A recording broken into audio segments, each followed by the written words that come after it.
Euh, pour commencer, je ne vais pas m'étendre très longtemps parce que Pierre, étant co-animateur du site Les mots sont importants, il est relativement connu. Hein, je pense que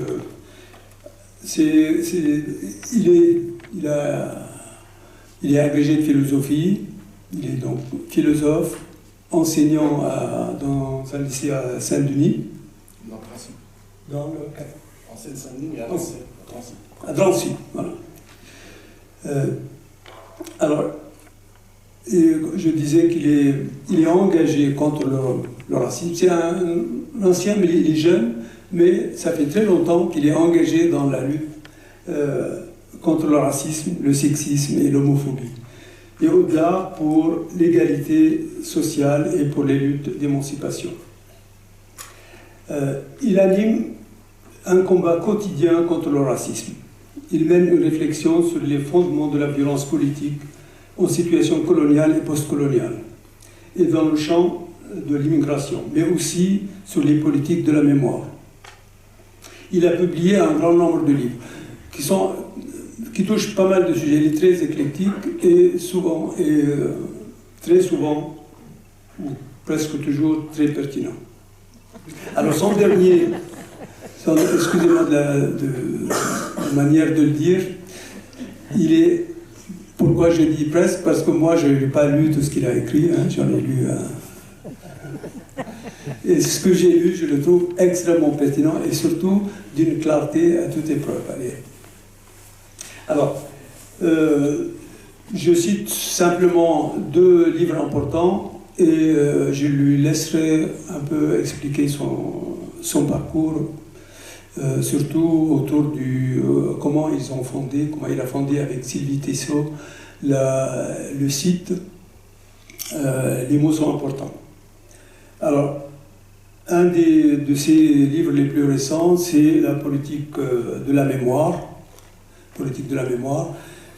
qui est exposé d'ailleurs à la sortie. Vous pouvez l'acheter, le faire dédicacer. Et aussi un livre qui a été écrit en 2008 mais réédité en 2017, c'est La mécanique raciste, qui est considéré comme une véritable référence absolue sur le sujet. Voilà, alors ce soir, il est là surtout pour présenter son dernier livre, On ne peut accueillir toute la misère du monde, en finir avec une sentence de mort. Le titre est, comment dire, très d'actualité, parce que vous savez que le 2023 est l'année la plus meurtrière pour les migrants. Il y a eu 8 500 morts cette année, dont 3 500 en Méditerranée. Donc le sous-titre est particulièrement bien choisi pour faire le lien entre cette sentence de mort et le titre lui-même. Je laisserai la parole tout à l'heure à Pierre pour l'approfondir. Voilà, alors une première question. Comment, Pierre, t'es arrivé à cet engagement aussi important et à l'animation, à la création, à la fondation du site, qui est un site aussi extrêmement important pour la lutte antiraciste et pour la lutte pour l'émancipation et l'égalité. Merci beaucoup pour cette présentation très élogieuse. Merci beaucoup pour cette invitation et toutes celles et tous ceux qui ont contribué à l'organiser. La première question, c'est vrai que les 2 questions peuvent être rassemblées parce que mes engagements antiracistes et la création du site sont vraiment liés. Même si le site, depuis plus de 20 ans, on va arriver à 25 ans d'existence, comme tu l'as dit d'ailleurs, il s'ouvre à tout ce qu'on peut appeler des luttes d'émancipation, donc dernièrement la lutte du peuple palestinien, le mouvement MeToo, je pense là à des textes récents qu'on a pu publier sur le site, les questions mémorielles, l'homophobie, la question animale y compris. Mais au départ, c'est vrai que c'est l'antiracisme qui est au commencement, au sens où donc j'étais engagé au milieu des années 90, donc tout jeune prof, les sans-papiers des sans-papiers ont occupé une église tout près de chez moi, l'église Saint-Ambroise, et je me souviens avoir vécu ça comme une libération, parce que comme citoyen, alors je ne vais pas comparer ma souffrance à la leur du tout, mais moi comme citoyen, je souffrais d'une frustration et d'un malaise très profond et d'une honte du fait de l'inaction de la gauche par rapport à la question dite de l'immigration et à sa centralité et à sa non-centralité chez les partis de gauche qui étaient censés me représenter. Alors, centralité de la question de l'immigration, entendons-nous bien, et c'est là que les mots commencent à être importants, évidemment pas au sens où le problème de l'immigration est posé depuis plusieurs décennies dans ce pays, c'est-à-dire les problèmes que les personnes issues de l'immigration sont censées poser au reste de la population française, de souche, blanche, en tout cas titulaire d'une carte d'identité nationale et d'une carte d'électeur, mais les problèmes de l'immigration dans le premier sens du terme, c'est-à-dire les problèmes qu'on vit quand on vit l'immigration, hein, les problèmes que vivent les immigrés, qui sont des problèmes de vie ou de mort, comme là aussi on l'a rappelé à juste titre, et même pour ceux qui survivent et qui entrent en France, une vie qui n'est pas une vie mutilée, une vie persécutée, et notamment persécutée par le biais de cette carotte et de ce bâton du titre de séjour et du contrôle de police et de l'expulsion. Donc, centralité de l'immigration. En gros, donc, vu mon âge, je suis vraiment contemporain de la mise de l'immigration au centre du débat politique, mais donc sous les pires auspices, hein, de la pire des manières, comme un objet menaçant, puisque j'ai vraiment... j'étais adolescent, donc commençant à m'intéresser de près à la politique au moment pile où Le Pen a été promu, lancé par l'heure de vérité à la télévision en 1984, ses premiers succès électoraux, et mon premier vote en 88 coïncide avec le moment où toute la gauche se rallie, après Fabius qui a dit que Le Pen posait de bonnes questions même s'il donnait de mauvaises réponses, toute la gauche se rallie à ce credo, qui est évidemment encore plus celui de la droite, qui est que il faut faire du Le Pen pour concurrencer Le Pen, et que c'est comme ça que Le Pen disparaîtra de la scène politique. On voit ce que ça a donné, évidemment, en 3 ou 4 décennies. Moi, je me souviens que c'est une de mes premières idées politiques personnelles que j'ai eues en entendant cette phrase de Fabius, de me dire « mais non, si on commence par lui concéder qu'il pose des bonnes questions, c'est foutu d'avance. Sur les réponses, on perdra aussi. » Je me souviens aussi, puis donc fin des années 80, Le Pen explose, dépasse les 10% en 88, et c'est le moment où vraiment la ligne Fabius, alors je ne charge pas Fabius plus que ça, hein, il ne l'a pas inventé, mais disons la ligne que symbolise sa phrase, est vraiment consacrée par toute une série d'autres petites phrases bien connues. C'est les années 89, 90, 91, Mitterrand, président de la République, dit que le seuil de tolérance est dépassé depuis les années 70, donc reprend un concept d'extrême droite, le seuil de tolérance. Valéry Giscard d'Estaing, ancien président de la République, dit qu'on n'est plus dans une problématique d'immigration mais d'invasion, autre thématique et élément de langage qui vient de Le Pen. Et enfin, Jacques Chirac, leader de l'opposition à l'époque, prononce son fameux discours sur le bruit et l'odeur, mais dont on a oublié aussi qu'un autre des mots-clés de ce discours, c'était qu'il y avait aujourd'hui overdose d'immigrés. Voilà. Voilà le champ lexical dans lequel on se place au début des années 90, qui explique que ma frustration de ne pas voir la gauche s'emparer, résister. L'immigration n'a pas lieu d'être un problème posé de cette manière-là, mais quand il est posé massivement de cette manière-là, il devient un problème, qui s'appelle la persécution raciste, et il faut qu'en face, on prenne ce problème à bras-le-corps et qu'on résiste. Et la gauche renonce donc à faire de cette résistance un objet central de son combat.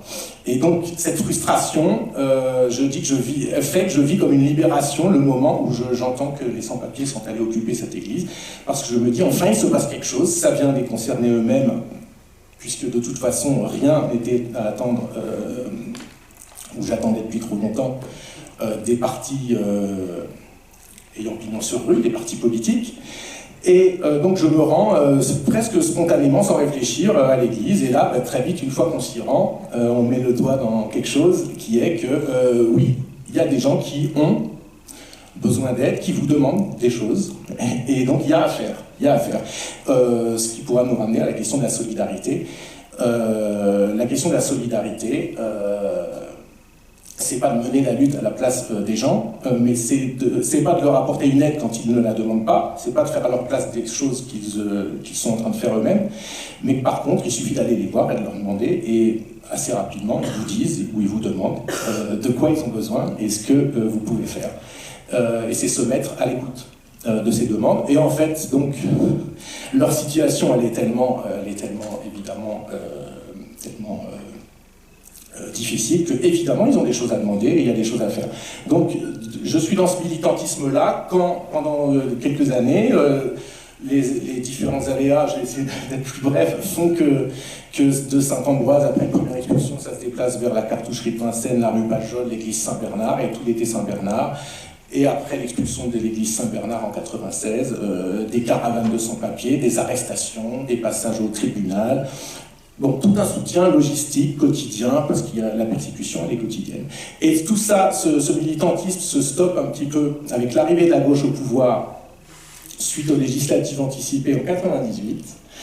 Et Jospin gagne les élections, après avoir fait campagne sur 3 priorités qui étaient emploi, santé, éducation, et abrogation des lois Pasqua en plus, promis lors d'un meeting avec toute la gauche, y compris la LCR, Ligue communiste révolutionnaire, Alain Krivine à l'époque. Et à partir de ce moment-là, Chevènement est nommé ministre de l'Intérieur.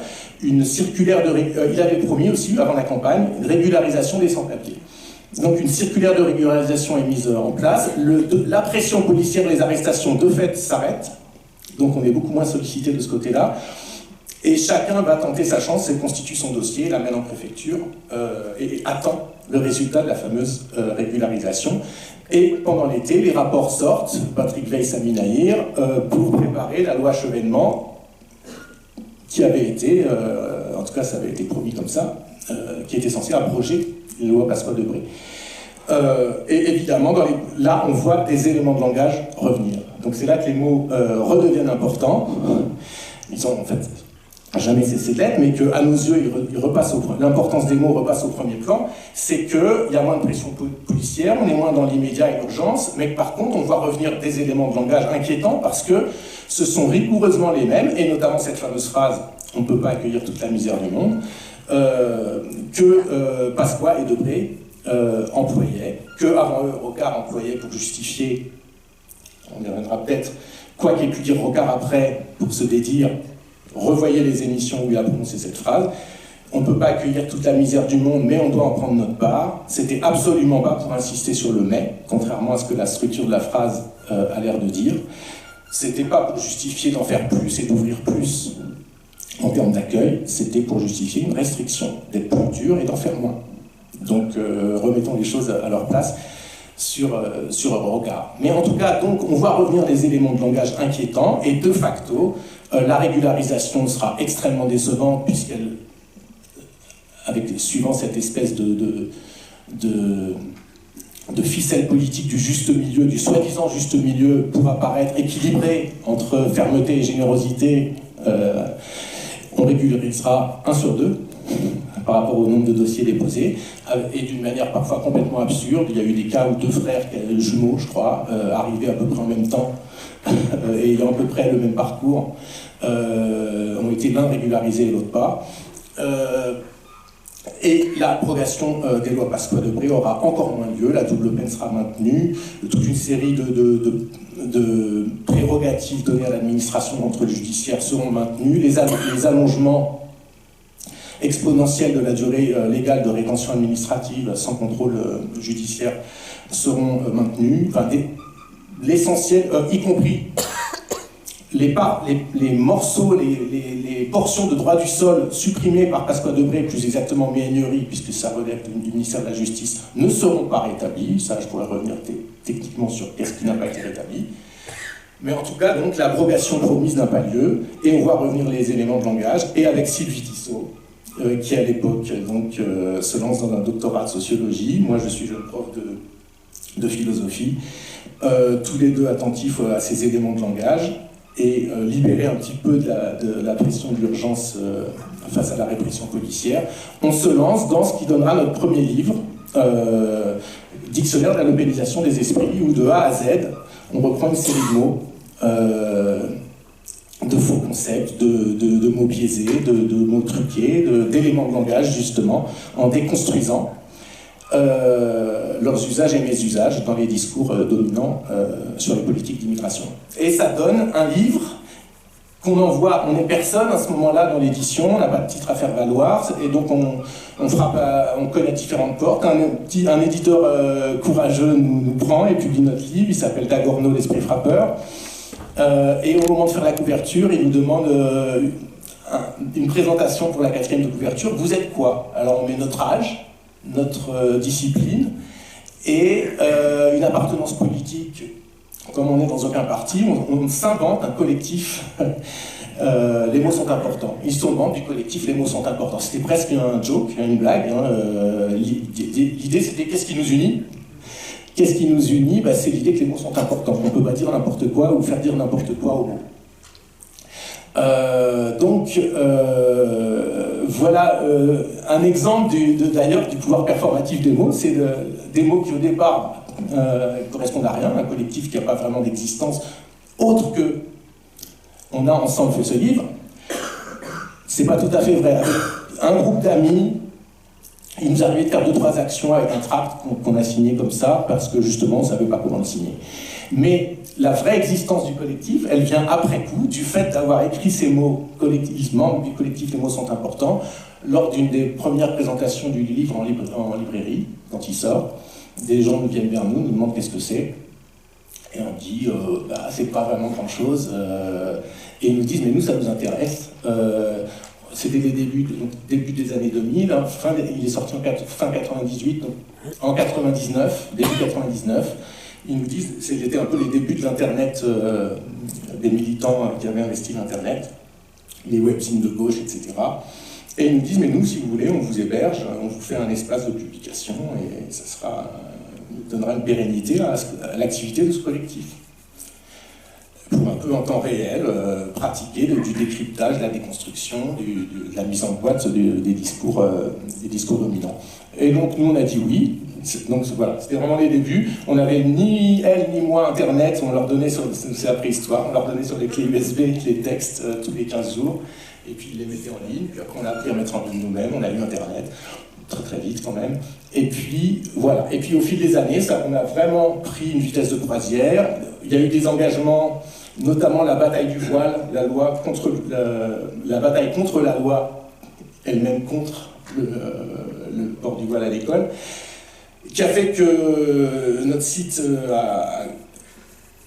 a pris d'importance dans le monde des médias alternatifs, parce qu'on répondait à une demande. Il y avait beaucoup, encore plus que sur l'immigration et les sans-papiers, et encore plus que sur la double peine, qui a été un de nos combats, et qui était un des combats difficiles sur lesquels les gens qui pouvaient défendre les sans-papiers, mais à condition qu'ils n'aient pas fait de conneries, on s'est rendu compte, un peu surpris au départ, que défendre des collégiennes ou des lycéennes qui risquent d'être exclues parce qu'elles ne veulent pas enlever leur foulard, c'était encore plus rare dans nos milieux de gauche que défendre des personnes qui sont expulsées parce qu'elles ont eu une condamnation en justice. Et nous pensons que dans un cas comme dans l'autre, je ne fais pas de comparaison sur le fait que ce soit fautif de porter un voile, hein, mais c'est le constat uniquement du peu de monde qu'il y avait pour ces causes-là. Et ça a fait que du coup, on est devenu un petit peu un des rares médias non musulmans et de gauche sur ce combat. Puis après, sur d'autres, le féminisme a pris aussi une place de plus en plus importante. Et voilà. Et donc on en est à 25 ans d'existence, 2 compilations, une parue en 2010 pour les 10 ans, une autre en 2020 pour les 20 ans. Et on est dans notre 3e décennie. Ouais. Voilà, merci pour cette description là, du parcours qui est très intéressante. Maintenant, comment, je reviens au titre de ce livre, on ne peut accueillir toute la misère du monde. C'est une phrase qui a été très très largement utilisée comme coup d'arrêt à tout débat, à toute discussion sur l'immigration. On ne peut pas accueillir toute la misère du monde, donc ça ferme tout débat. Mais depuis les années 90, depuis Michel Rocard. Alors, bon, une question, pourquoi attendre si longtemps avant de revenir sur cette question qui est si importante dans le débat public, dans le débat, dans la société, qui a été très largement utilisée. Et là, est-ce que tu peux entrer un peu dans le vif du sujet pour expliquer que recouvre cette phrase et comment justifie la xénophobie, le racisme, la politique d'immigration, l'arrêt de l'immigration, la limitation des droits d'asile, le harcèlement des immigrés sans-papiers, et ainsi de suite. Alors l'arrêt de l'immigration, l'arrêt de l'accueil et l'arrêt du débat, comme tu l'as dit, effectivement. Il n'y a pas de débat. Voilà. Ça sert à clore le débat. Alors, pourquoi si longtemps? Effectivement, alors, j'ai cité Rocard, 89. C'est comme pour Fabius tout à l'heure, c'est pas Rocard qui invente cette phrase. Je pense que si des historiens ou des historiennes font le travail, d'autres dirigeants, gouvernants, ont dû l'utiliser. C'est une vieille ficelle de la rhétorique gouvernementale de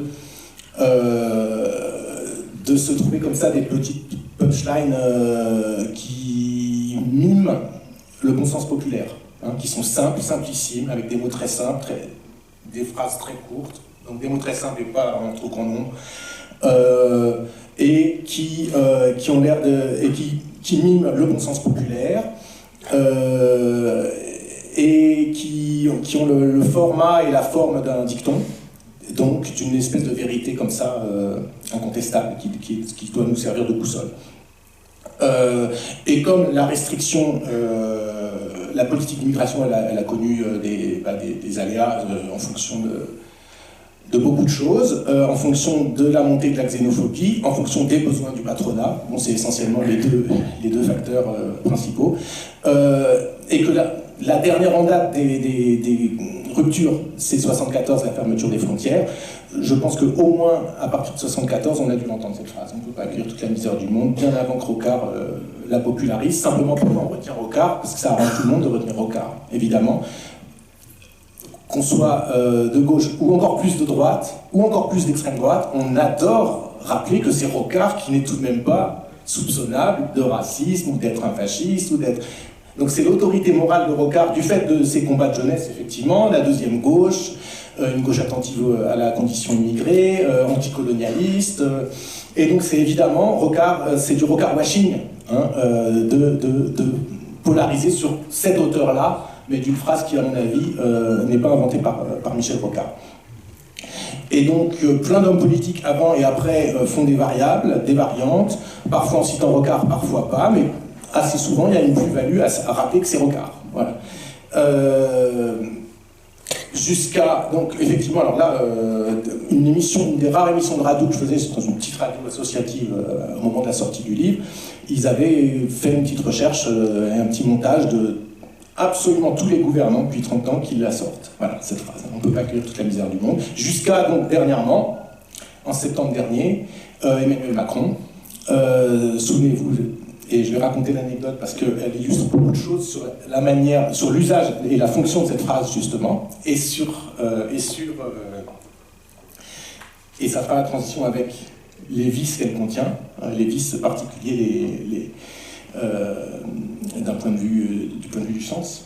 et en termes de verrouillage du débat. Mais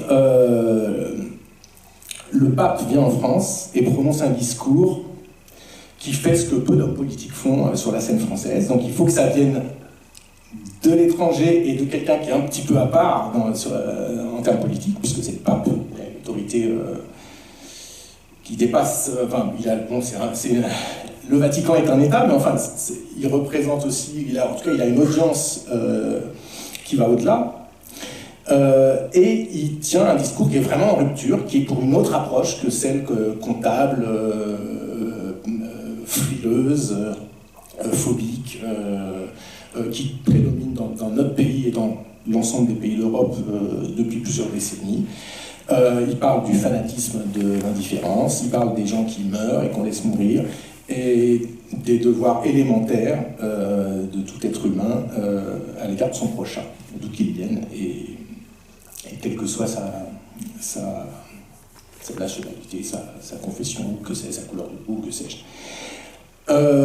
Et évidemment, là, comme la parole du pape n'est pas aussi facile à évacuer que celle d'un jeune dont on peut dire que c'est un petit con woke ou islamo-gauchiste, et que ça lui passera, eh bien, qu'est-ce que fait le président? Il s'invite à la télévision pour refermer le débat qui vient d'être réouvert.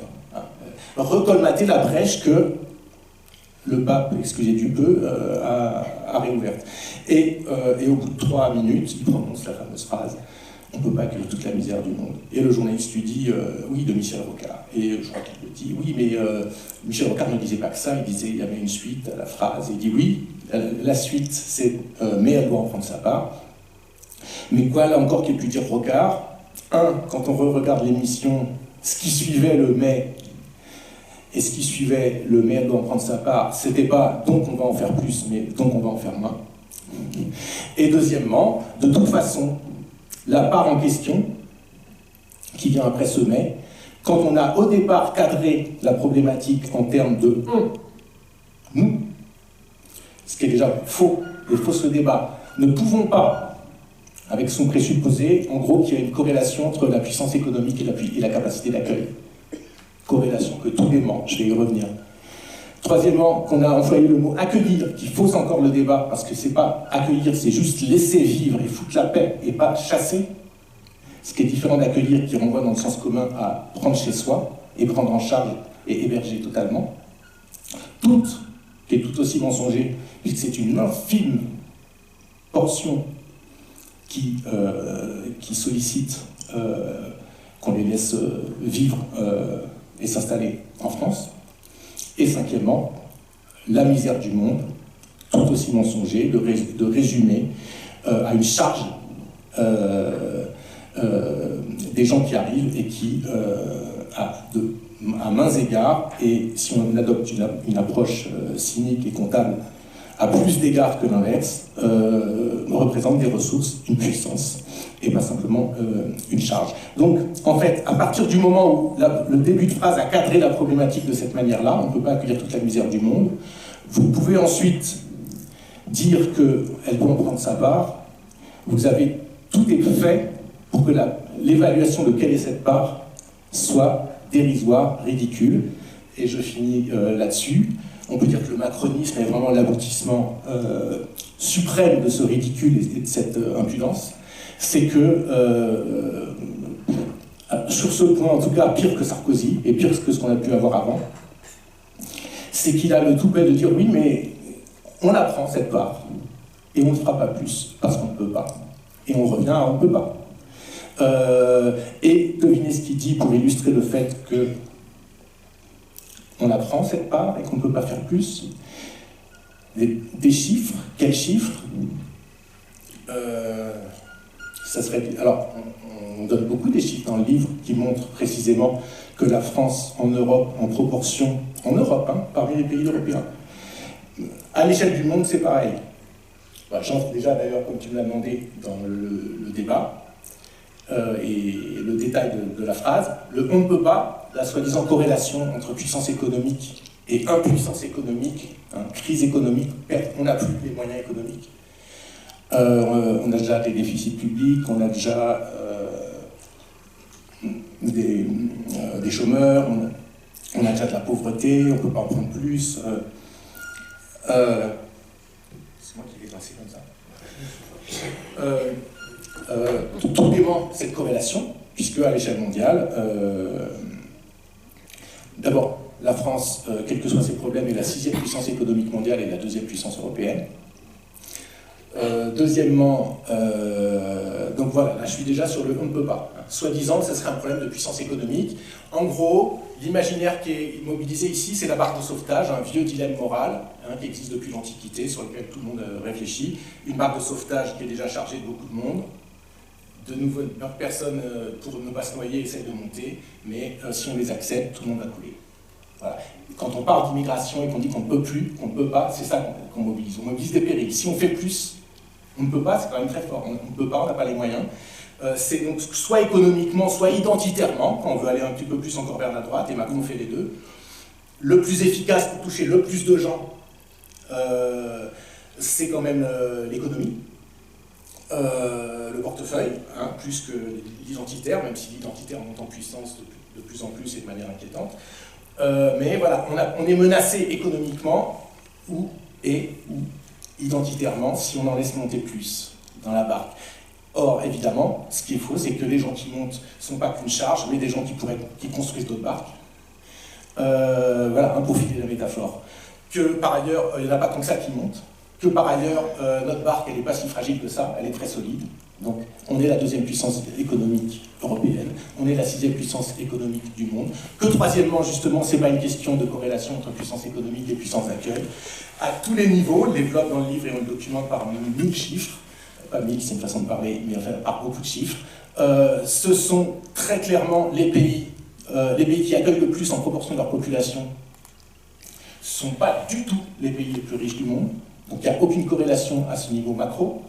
Au niveau européen, parmi les pays d'Europe qui accueillent le plus en proportion de leur population, ce ne sont pas du tout les pays les plus riches d'Europe. Et la France, Macron dit on le fait, et plus que les autres.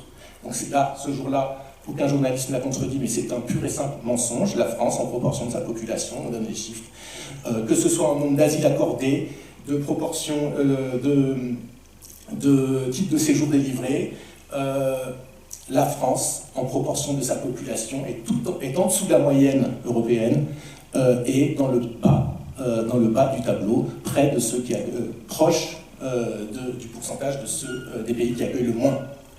Alors qu'est-ce que va dire Macron pour justifier, puisqu'il ne va pas évidemment citer ces chiffres-là, qui vont à contre-sens total de ce qu'il affirme, pour dire qu'on le fait déjà beaucoup et qu'on ne fera pas plus, il dit on accueille le pape et on va accueillir les JO. Voilà le niveau de choses qu'on tolère dans ce pays, de foutage de gueule, de mépris de l'être humain, de mépris évidemment des gens qu'on laisse crever, de mépris de l'intelligence des Français qui votent. Et des journalistes qu'on a en face de soi, mais qu'on a, je pense, raison de mépriser puisqu'ils ne relèvent pas. C'est-à-dire, est-ce que le pape peut symboliser la misère du monde? Est-ce que les millionnaires qui vont venir se distraire pendant 6 semaines aux Jeux Olympiques ont quelque chose à voir avec la misère du monde? Je peux te demander une petite précision. On dit que les immigrés ne sont pas une charge économiquement. Est-ce qu'on peut préciser pourquoi? Quel est le bilan d'un immigré ou d'un groupe d'immigrés qui arrive, qui est entre guillemets accueilli, et entre son entrée en France et sa mort ou sa retraite, est-ce qu'il y a son bilan économique, est-ce qu'il est positif ou négatif, est-ce que c'est une charge ou c'est un apport ou c'est neutre? Alors je vais répondre, et promis bien vite, très vite, mais je ne fais pas un long tunnel, mais juste un dernier point sur le truc d'avant. Je me rends compte que j'avais commencé un truc que je n'ai pas fini. C'est que sur le... Donc là, ta question elle porte sur misère du monde. Je vais répondre un dernier point sur on ne peut pas.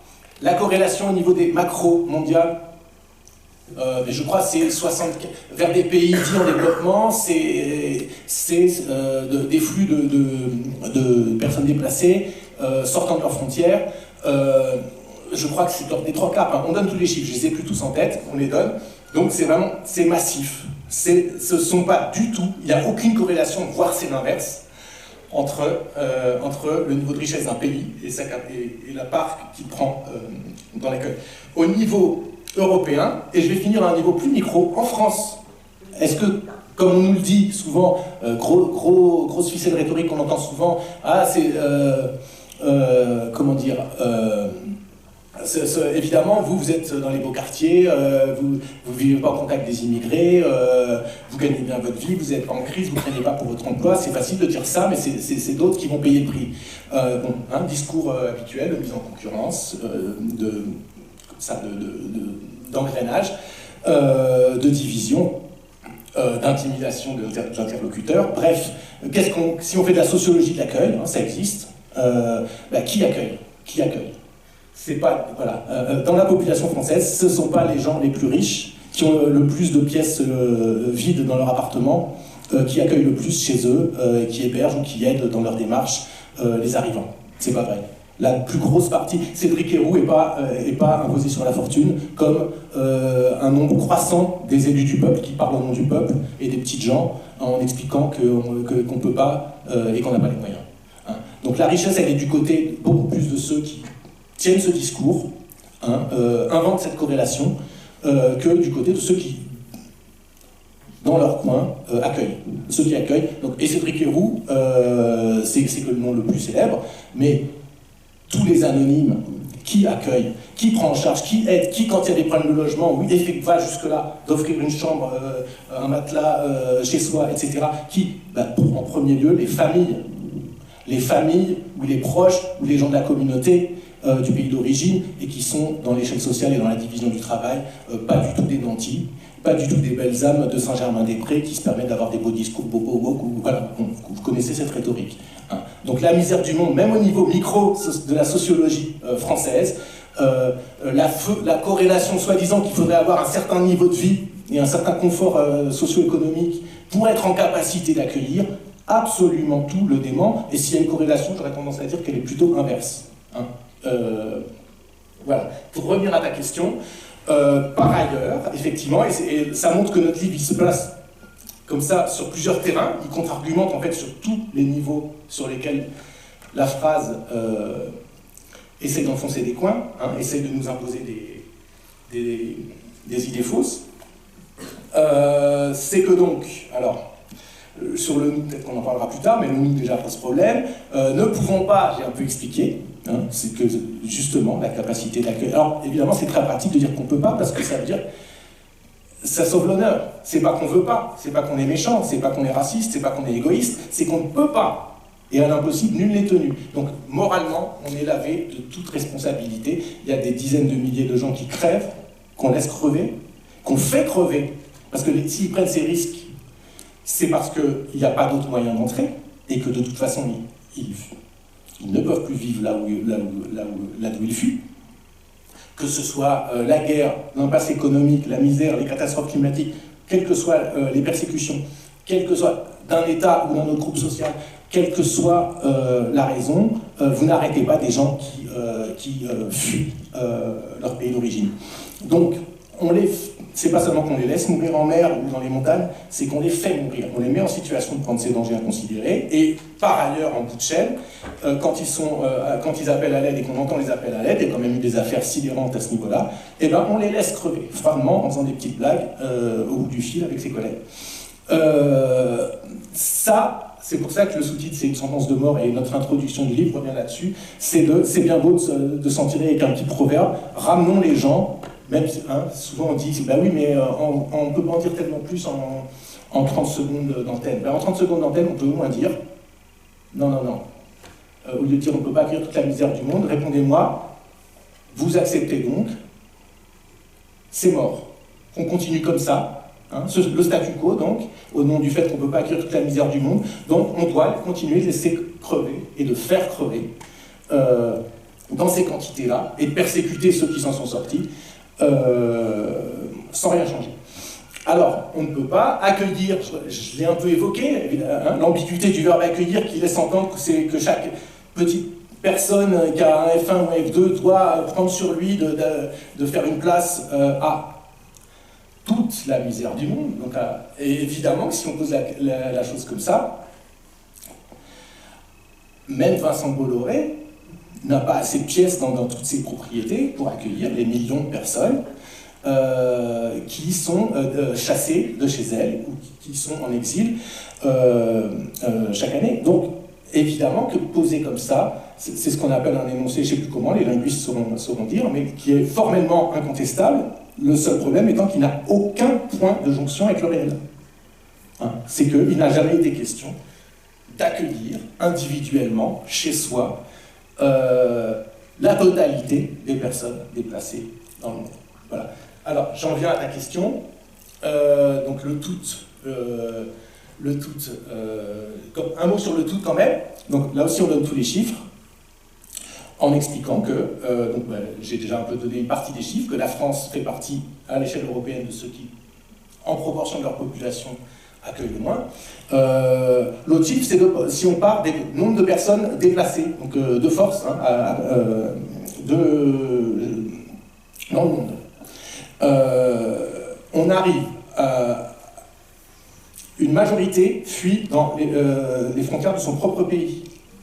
Une majorité fuit sur les millions de personnes déplacées, encore une fois, par la guerre, la misère, la persécution, les catastrophes climatiques. C'est essentiel, l'impasse économique. C'est essentiellement les 5 facteurs principaux de déplacement forcé, j'ai envie de dire. Même s'il y a un projet de migration ensuite. Donc évidemment, il y a une agentivité, mais dans une situation d'un tel niveau de contrainte qu'on ne l'arrêtera pas en disant qu'on met une barrière de plus et un barbelé de plus. Et qu'on va rendre la vie encore plus dure. La persécution policière, une fois arrivée, c'est pareil. Ça n'arrête personne. Ils viennent quand même. Regardez, en Italie, en Hongrie, est-ce que ça a stoppé les flux? Non. Donc c'est pas pour dire que ça n'a aucun effet, à mains égards c'est encore pire, mais en tout cas les effets annoncés en termes de dissuasion, et que c'est parce qu'il y a tel ou tel droits sociaux et que si on les retire en France et qu'on les empêche de se soigner, ils vont plus venir. Bon, c'est vraiment, là encore presque autant que Macron quand il dit qu'on accueille le pape et les JO, c'est se foutre du monde et méconnaître le réel à un point qui est sidérant. Alors, juste le chiffre qu'on donne, c'est que donc la majorité fuit dans les frontières de leur propre pays, donc change de ville, change de région pour fuir les différents fléaux que j'ai évoqués. Quand ils sortent de leurs frontières, c'est les pays voisins, très majoritairement, où ils vont, ou des pays un peu plus lointains, mais où on parle la même langue, par exemple, et puis avec lesquels il peut y avoir des liens historiques, mais que globalement, vers nos pays européens, et la France notamment, c'est une toute petite... et on arrive à la fin si on prend en considération tout ça, 6%. 6%. 6,3% qui viennent vers le pays riche. Vers l'Europe. Donc la totalité, aux portes, entre guillemets, pour reprendre cette métaphore débile qui est volontiers mobilisée quand il y a accueillir chez soi, frapper à nos portes, vient frapper aux portes de l'ensemble des pays européens, donc qui inclut quand même un certain nombre de pays très riches. 6% de la misère du monde qui se déplace, parce que ce qu'on oublie encore, c'est qu'il n'y a pas ceux qui sortent de leurs frontières, ceux qui se déplacent dans leurs frontières, il y a la plus radicale des misères, c'est celle qui cloue les personnes sur place et les empêche de se déplacer et les laisse crever sur place. Ce qui se passe à Gaza, c'est une situation très singulière, mais voilà un exemple de misère la plus radicale où on ne peut même pas s'enfuir. Alors je ne vais pas comparer deux situations atroces, mais les Arméniens qui ont dû partir du Haut-Karabakh, donc quitter leur pays millénaire, plurimillénaire, dans leur totalité, ils étaient 150 000, à la fin du blocus, au bout de 10 mois, ils étaient plus de 120 000, et après l'offensive, ils étaient plus de 100 000, je sais pas, ouais, c'est résiduel. Le pays s'est vidé, ils sont tous en Arménie maintenant, et partis déjà ailleurs. Alors, le cas arménien, il illustre quoi? Il illustre, oui, certains, sans doute, puisqu'il y a une diaspora arménienne en France, certains vont venir en France, on va avoir, et du coup, des sans-papiers, et des OQTF, d'ailleurs, il y en a eu un déjà récemment, une affaire Voilà une des manières dont on politise, excusez la digression, mais voilà une des manières dont on politise l'immigration en France. Hein. Une voiture a blessé des policiers en fonçant, en s'arrêtant pas, c'était des Arméniens sous OQTF. Hein. On adore dire tel fait divers qui a fait des morts ou des blessés. Mais il était sous OQTF, donc si on virait tout le monde, ça n'aurait pas eu lieu. Voilà, le genre de malhonnêteté intellectuelle et de bassesse morale, on pourra y revenir. Excusez-moi, il y a encore une digression, chose qu'on ne fait jamais pour dire si on avait viré tous les OQTF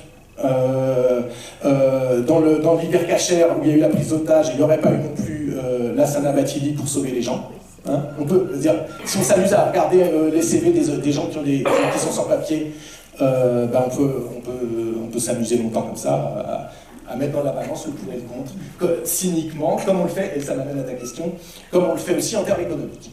Alors, en termes économiques, donc non seulement c'est pas toute, mais une toute petite partie, mais en plus cette toute petite partie, elle n'est pas que misère. Voilà, elle n'est pas que misère. Et il y a une violence extrême à réduire des gens. D'abord, c'est un monstre. D'abord, d'un strict point de vue comptable, économique, froid, cynique, patronal, c'est faux. C'est faux. C'est une force de travail, c'est de la richesse, c'est une main-d'œuvre extrêmement rentable. Je vais expliquer un petit peu pourquoi. Enfin, là, on a compilé surtout 50 ans de recherche en sciences économiques et sociales, hein, dans le monde entier. Mais non seulement, donc, d'un point de vue comptable, c'est mensonger, mais c'est surtout, en premier lieu, vis-à-vis de la personne dont on parle, extrêmement violent. D'abord, de réduire la question de ses droits et de son traitement, ou de conditionner la question de ses droits et de son traitement à sa rentabilité, c'est déjà une violence extrême. Est-ce qu'on va dire la même chose alors des personnes âgées, des enfants, des malades, des handicapés, des gens qui, pour X raison, on va faire le compte, qui coûtent plus cher à la société qu'ils ne rapportent, et en fonction de ça, on leur donnera plus ou moins le droit de vote, ou des droits sociaux, le bénéfice des droits sociaux, ou le droit de se soigner, ou d'avoir des médicaments remboursés. Mais c'est une violence d'un troisième point de vue, c'est que ces gens-là, la misère, elle n'est pas absente de leur vie, bien entendu. Ils n'ont pas rien à voir avec la misère. S'ils sont là, c'est que, encore une fois, que ça s'appelle persécution politique, catastrophe climatique, guerre, impasse économique, ils fuient une forme de misère. Ils fuient une forme de misère. Mais misère tu fuis, misère tu aimes, misère tu resteras. Voilà ce qu'on fait quand ces personnes qui fuient la misère et qui sont dans un projet migratoire pour se sortir, s'arracher de cette misère, qui ont pour ça déployé toutes leurs économies, qui ont pris des risques, qui sont dans ce qu'on appelle une agentivité et une créativité et une force et une rage de vivre folle, qui sont donc dans la mobilisation à sa plus haute intensité du contraire de la misère. Les réduire à l'appellation totalement abstraite, déshumanisée, on ne dit pas que ce sont des misérables et des miséreux, ce qui serait déjà très réducteur, mais au moins leur donnerait le statut d'individu et de personne humaine. C'est la misère, c'est un substantif abstrait. Une masse informe, et la misère, c'est un fléau qui s'éradique. Voilà. Et quand on veut éradiquer et éliminer des gens, mais que ça fait mal aux oreilles de le dire, eh bien ces gens, on ne les appelle plus des gens, on leur donne le nom d'un substantif abstrait. Éradiquer la misère. Et si ces gens, ils sont la misère, tout le monde la redoute, la misère, c'est un fléau. Donc il y a l'idée de contagion ou l'idée de parc de sauvetage dont j'ai parlé. Hein. Ils risquent de nous entraîner avec eux dans leur chute. C'est une charge trop lourde pour notre petite barque qui ne tiendra pas.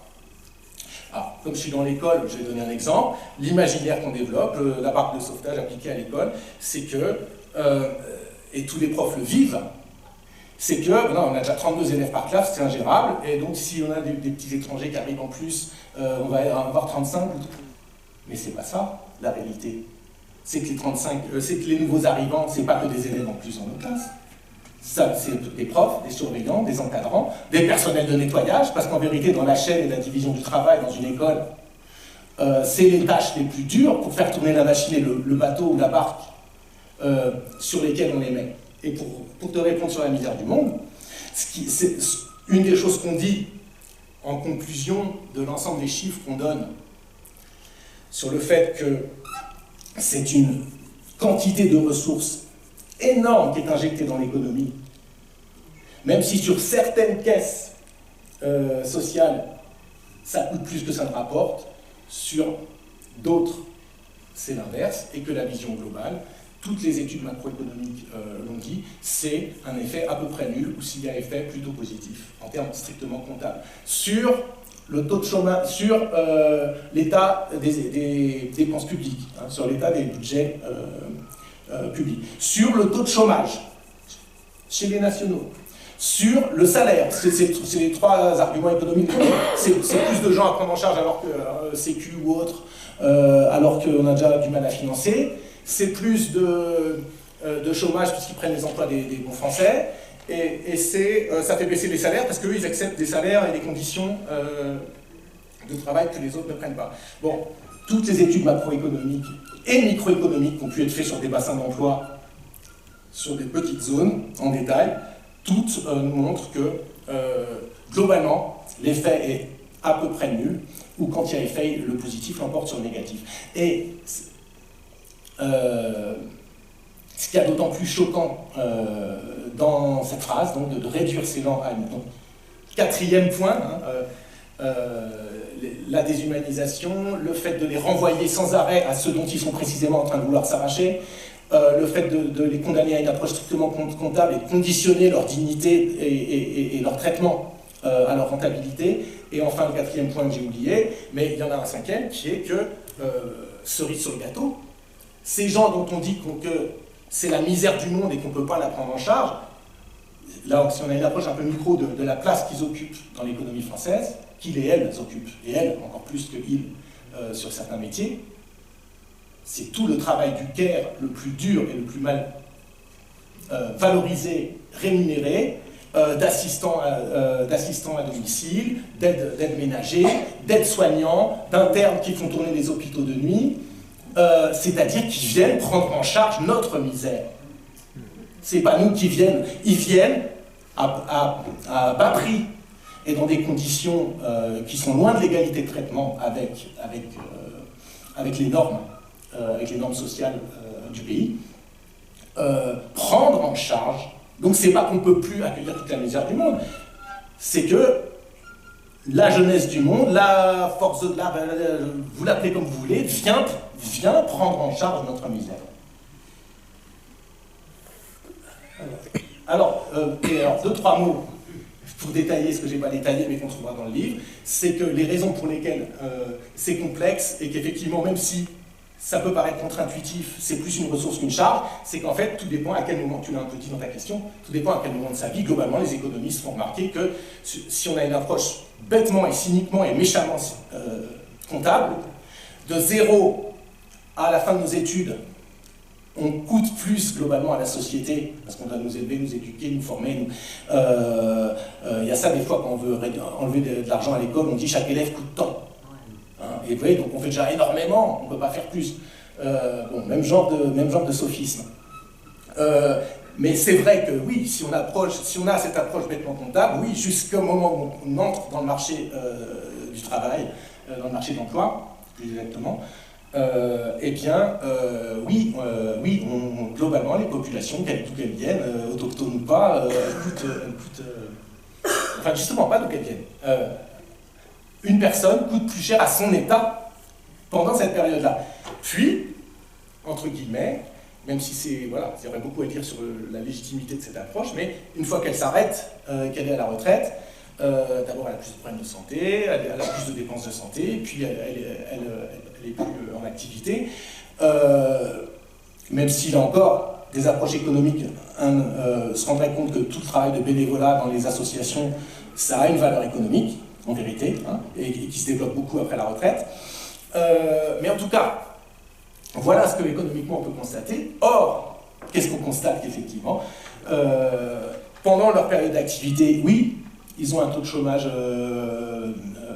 les immigrés, les gens arrivés d'un pays étranger supérieur, donc ils prennent plus que des Français. Oui, ils sont plus, ce que nous dit Jordan Bardella, ils sont en proportion plus pauvres et donc plus bénéficiaires du logement social. que des Français? Oui, parce qu'ils sont plus pauvres, parce qu'ils sont plus maltraités économiquement. Je fais là aussi un petit arrêt parce que dernièrement, Jordan Bardella évoque ce chiffre pour dire nous, la préférence nationale, c'est pour rétablir une préférence pour les Français parce que pour le moment, il y a une préférence pour les étrangers. Donc là encore, une interprétation totalement mensongère du chiffre que, en face de lui, Madame Salamé, sur le service public payé par nos impôts, laisse dire, parce qu'elle est trop préoccupée par ces questions très impertinentes qui vont le mettre en difficulté sur la concurrence de Zemmour ou de Marion Maréchal, qu'elle a préparée, et donc elle laisse dire ça. Il faut qu'un auditeur appelle pour dire mais est-ce que c'est vrai ce qu'a dit, pour que 5 minutes plus tard, leur fact-checking dise oui, le chiffre est juste. Et donc, non seulement par son silence, mais ensuite en bonne et due forme, par une parole, on a validé le mensonge ultra anxiogène et incitant à la haine et à la discrimination, qu'il y aurait une politique qui ferait passer les étrangers avant les Français, alors que le chiffre ne dit qu'une seule chose. En proportion, le groupe des étrangers contient beaucoup plus de pauvres qui entrent dans les conditions du logement social que le groupe des Français. Ça dit une seule chose, que structurellement, dans la société française, être un étranger, c'est être défavorisé économiquement. Et après, pour des tas de raisons, dont la discrimination légale sur beaucoup d'emplois qui sont fermés aux étrangers, et à ça s'ajoute, quand ils acquièrent la nationalité, ou même quand ils ne l'ont pas, mais une discrimination raciste illégale, et ils ont été recalés parce qu'on a préféré prendre un bon blanc, par exemple. Alors, juste une chose, pardon, mais leur particularité qui fait qu'ils rapportent plus globalement, c'est qu'évidemment, ils ont été pris en charge au berceau, éduqués, scolarisés, formés par leur pays d'origine. Toute cette partie-là est prise en charge par un autre pays, et que par ailleurs, ils meurent plus jeunes et ils touchent moins leur retraite. Ils ont des carrières, comme pour les femmes, on l'a dit au moment des retraites, ils ont des carrières du fait de la discrimination systémique beaucoup plus hachées qui font qu'ils touchent beaucoup moins de retraite. Bref, aux deux extrémités de la chaîne, qui sont une énorme partie des dépenses sociales, de ce qu'on appelle les dépenses sociales, ils sont beaucoup plus rentables, entre guillemets, d'un point de vue comptable, que des bons nationaux autochtones nés en France. Je voudrais juste poser une dernière question, puis après, si tu es d'accord, oui, c'est au débat. On voit qu'économiquement, l'immigration n'est pas une charge. Qu'il y a, tu as argumenté depuis le début pour dire que c'est qu'économiquement, politiquement, socialement, etc., c'est incompréhensible qu'on fasse une politique aussi dure et qu'on mène une politique de ce type-là. Une politique de fermeture des frontières et ainsi de suite. D'autant plus qu'une question qu'on n'a pas abordée, c'est l'immigration, les sans-papiers qui sont surexploités dans la société. C'est une forme de délocalisation, je prends des termes qu'on utilise dans le livre, une forme de délocalisation sur place. Donc c'est profitable pour l'économie en général et surtout pour le patronat, pour les entreprises, si on veut parler moderne. Alors, sur le plan démographique, on ne voit pas le côté négatif de la migration, on ne voit que des côtés positifs. Sur l'ensemble des problèmes qui se posent, que l'extrême droite ou la droite pose et considère comme des points négatifs de l'immigration, on voit que la plupart des études, comme tu l'as signalé, montrent que ce n'est pas vrai. Alors la question qui se pose naturellement, pourquoi cette politique? Pourquoi politiquement on utilise cette politique qui n'est pas fondée économiquement? J'ai envie de dire, je me le demande encore, pourquoi des millions, alors je vais faire quelque chose qui va paraître un peu... Mais pourquoi des millions de gens ont suivi Trump? Pourquoi des millions de gens ont suivi Hitler? Pourquoi des millions de gens... Alors que ça allait effectivement, de manière qui pouvait paraître patente, au-delà du raisonnable, même d'un strict point de vue conservateur, réactionnaire, capitaliste, d'un anticommuniste intelligent. Est-ce que ça a un lien avec le racisme, la colonisation? Oui. Alors, D'abord, c'est clair, j'ai peut-être répondu là de manière un peu grossière, mais pour dire ce que j'ai derrière la tête. D'abord, c'est pas rhétorique, c'est une question que je me pose. C'est vrai qu'on a bien vu au moment des débats, même, il y a une partie du patronat, le patronat, il est partagé là-dessus. Et donc, il est partagé au sens où, d'abord, ça dépend quel type d'entreprise, et du coup, quel type de patron. Mais on voit bien qu'une grande part, sur ce qu'on dit, donc on reprend des analyses qui ne sont pas les nôtres, on cite toutes nos sources, l'expression de délocalisation sur place, par exemple, on ne l'a pas inventée. Mais effectivement, la délocalisation sur place, la surexploitation de l'immigré, c'est un argument. Ce qui est intéressant, en gros, si on doit dire à grande ligne, c'est un argument qui est utilisé par Darmanin, par Elisabeth Lévy, par Marine Le Pen, en gros, par la droite la plus dure, la plus xénophobe, pour paraître sociale et presque de gauche. Pour dire, vous voyez, nous on défend les travailleurs français, et même on défend aussi les immigrés qui sont là depuis longtemps et qui eux-mêmes aussi sont sur la barque et risquent de couler si on en laisse d'autres rentrer.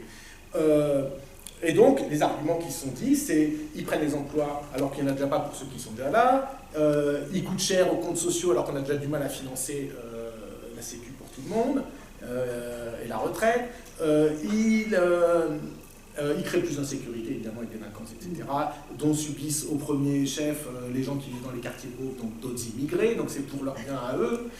Et enfin, ils font baisser les salaires, délocalisation sur place. Et donc, des gens qui veulent être là contre leur gré, soi-disant pour le bien d'autres immigrés,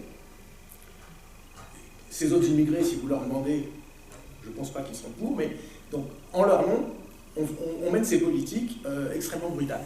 Et ce qui est intéressant, c'est que c'est évidemment une torsion de la réalité, parce que la réalité, c'est que le phénomène de délocalisation sur place, quand les gens ont des droits, c'est pas ça qui se passe.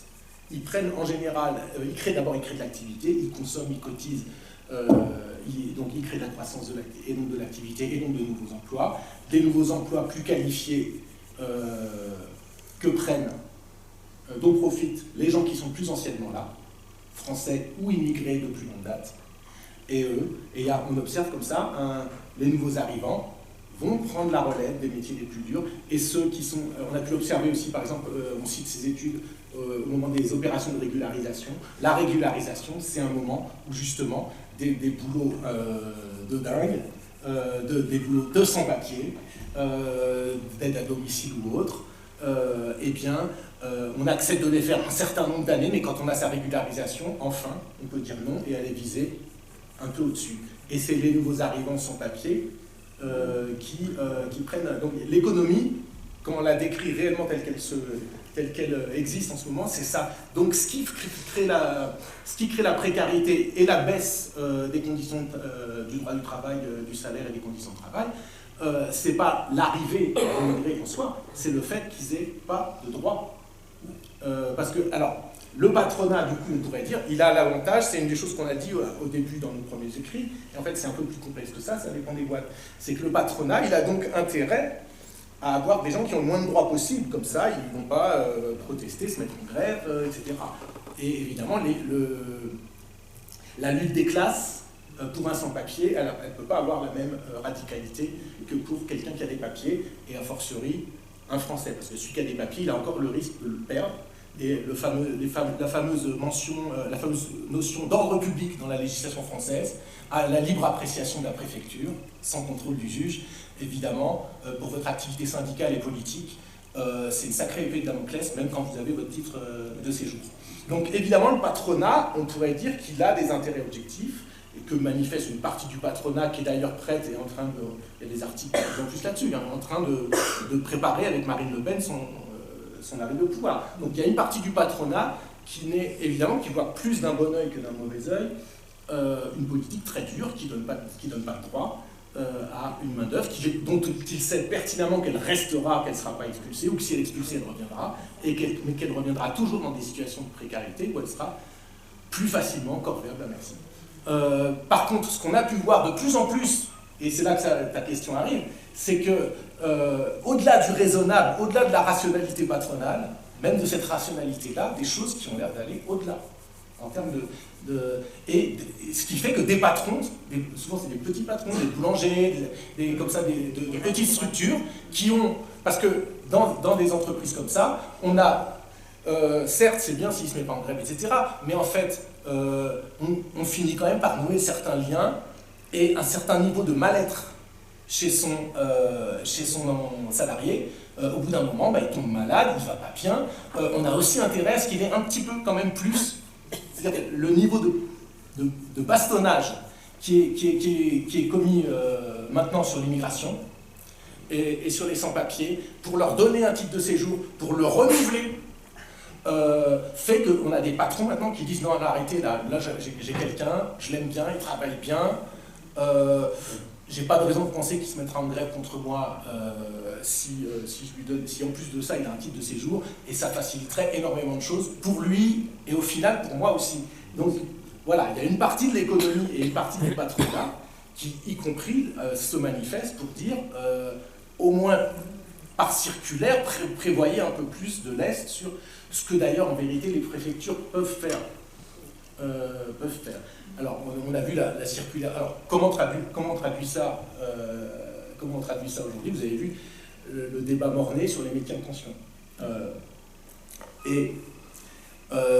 Bon, c'était présenté comme la grande innovation, sauf que l'immigration utile de Sarkozy, ça a 20 ans, 15-20 ans, et c'était déjà présenté comme une nouveauté, et qu'en fait, quand on fait de l'histoire, on raconte dans le livre, c'est une des choses les moins nouvelles qui existent. La France de tout temps a toujours mené une politique, et le pas toutes, on ne peut pas accueillir toutes, il va toujours de pair à, donc on peut en accueillir une partie, donc il y a un tri, et comment se fait le tri? Pas les gueux, pas la piétaille et pas la racaille, c'est-à-dire pas les besoins du patronat, hein. Donc on veut des gens dont notre économie, comme vous disiez en langue économique, donc le patronat, les besoins par définition fluctuants du patronat, qui vont faire qu'on ouvre ou qu'on ferme, qu'on prend tel profil ou tel autre, suivant les diplômes par exemple. Et puis l'autre facteur, c'est évidemment le racisme. C'est-à-dire ceux qui sont conformes, et ça, donc on cite des tas de travaux, je vais lire, ça va faire une petite pause dans mon flux de parole, une citation qu'on cite il y a pile un siècle, le maire de Marseille, pour montrer que c'est pas du tout nouveau, toutes ces problématiques. Le maire de Marseille, socialiste, Simon Flessière, qui a encore actuellement une notice extrêmement élogieuse dans le Métron, dictionnaire du mouvement ouvrier français, avec pas un mot sur ces diatribes xénophobes et notamment arménophobes. Intéressant aussi pour voir comment on a réécrit le rôle de l'arménien dans le bon immigré qui n'a jamais posé de problème pour s'intégrer, contrairement aux musulmans qu'on a aujourd'hui. Vous allez voir que c'était les musulmans de l'époque. 32, note 32. Je vais mettre.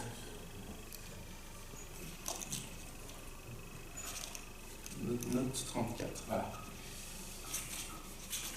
Alors, dans le Méridional, donc député maire de Marseille, qui écrit au préfet, qui écrit dans un éditorial, une chronique qu'il a dans le Méridional, le petit Méridional.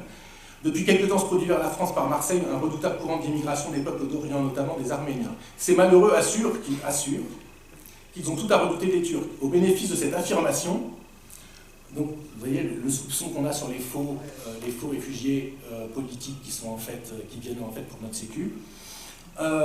Au bénéfice de cette affirmation, hommes, femmes, enfants, au nombre de plus de 3000, se sont déjà abattus sur les quais de notre grand port, après l'Albano et le Caucase, les navires qu'on ne peut pas laisser accoster. Ça vous rappelle quelque chose. Après l'Albano et le Caucase, d'autres navires vont suivre, et l'on annonce que 40 000 de ces hôtes, les hôtes, l'hospitalité, le chez-soi, accueillir, sont en route vers nous, le nous dont je n'ai pas parlé, mais qui pose aussi un gros problème.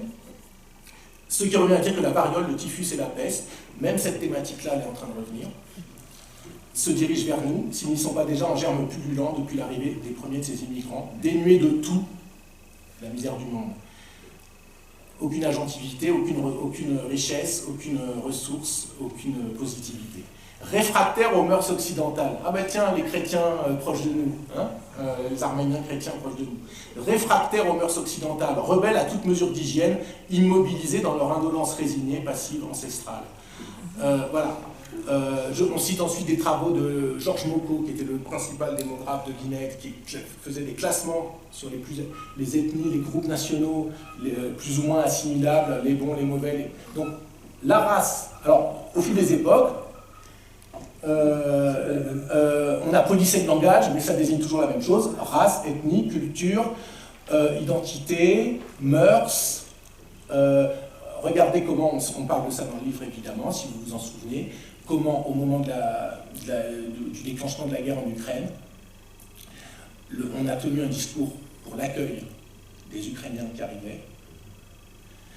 On a débloqué des dispositifs d'urgence qui existaient sans être activés depuis des années, que toutes les associations pour les Syriens, pour les Afghans, pour les Soudanais avaient à plusieurs reprises demandé avec insistance d'activer et qui n'avaient pas été activés, on les a activés. Et comment tous nos éditocrates justifiaient ça par le fait que, quand on faisait remarquer qu'il y avait une sorte de poids de mesure qui était quand même patent, eh bien, répondaient que oui, mais ils sont plus comme nous, ils ont les mêmes voitures. Enfin, il y a eu des tas de circonvolutions et d'euphémismes pour dire que, en gros, ils ont le teint et les cheveux plus clairs et qu'il y a moins de musulmans parmi eux. Voilà, grosso modo. Donc ça, encore une fois, c'est pas nouveau. Il y a un siècle, c'était pareil. Les besoins du patronat et le racisme. Et pour répondre à ta question, qu'est-ce qui fait que parfois on va au-delà de la rationalité patronale? C'est la folie raciste. C'est-à-dire que la folie raciste, elle a une fonction. C'est pas une folie. Il y a une rationalité raciste aussi, en particulier chez les gouvernants. C'est évidemment, alors là je vais paraître basiquement marxiste, mais ça me paraît une des explications, c'est que on se sert de la division raciale, ethnique, culturelle, professionnelle, donc tous les termes de remplacement que vous voulez, mais au fond c'est racial, c'est raciste, pour diviser les classes opprimées, pour diviser le corps social et les fractions prolétarisées du corps social, celles qui sont en mesure de s'unir ensemble contre la réforme des retraites, pour le maintien de leurs droits, pour la conquête de nouveaux droits, pour des droits dans le travail, etc. Donc diviser pour mieux régner, ça peut paraître simple, mais ça me paraît un des ressorts principaux du fait que, au-delà de ce qui serait rentable économiquement, au-delà de ce que le cynisme patronal réclame, on va au-delà jusqu'à un point où, même économiquement, ça va nous coûter. On rappelle ce que ça coûte, la politique policière, de persécution de l'immigré, même d'un point de vue comptable. Et ça, c'est juste le contrôle, l'internement, l'expulsion. Mais il y a ce que ça coûte aussi de matraquer des gens et de les rendre malades. Enfin, il y a plein de manières de pratiquer l'évaluation des coûts et bénéfices.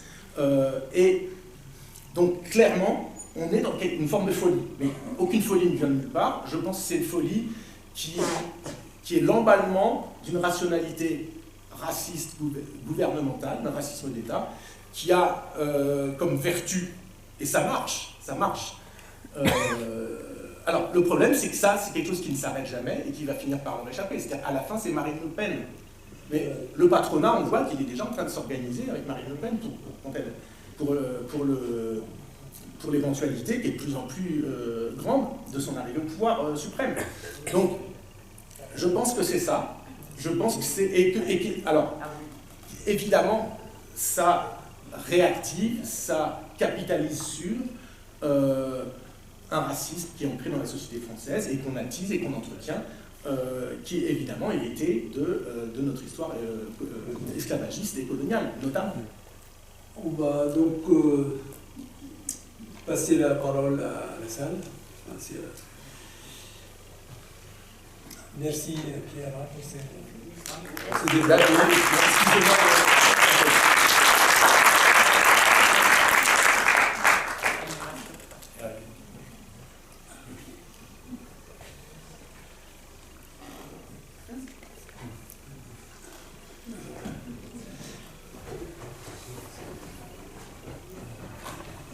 Alors, la première question.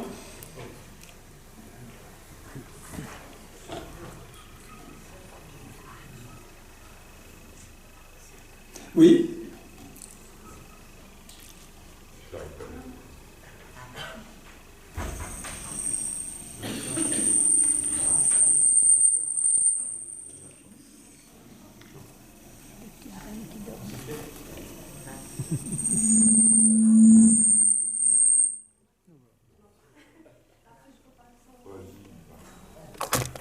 Alors, merci pour votre conférence.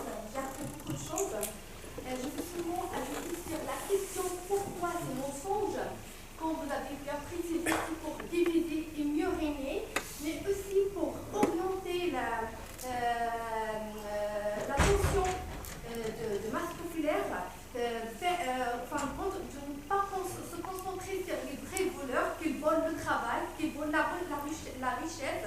Qu'on ne parle pas de diminution par exemple, impôts sur la société, sur la valeur ajoutée, les paradis fiscaux, donc les multiples façons à voler la richesse et le travail, sur les subventions aux grandes entreprises, sur tel peut-être, c'est ça qui coûte au peuple français, et c'est pas les étrangers, c'est pas la racaille, c'est pas parce que, en fin de compte, il attaque les étrangers, en même temps, il attaque les chômeurs, la diminution de la RISA, la diminution de l'allocation chômage, l'augmentation sur le médicament payé 1 euro, il faut regarder des pathologies pour les gens, ça fait 50 euros par mois, ça fait même parfois plus, et c'est important pour une famille qui ne touche rien.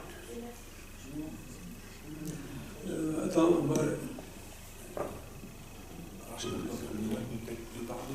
deux par deux.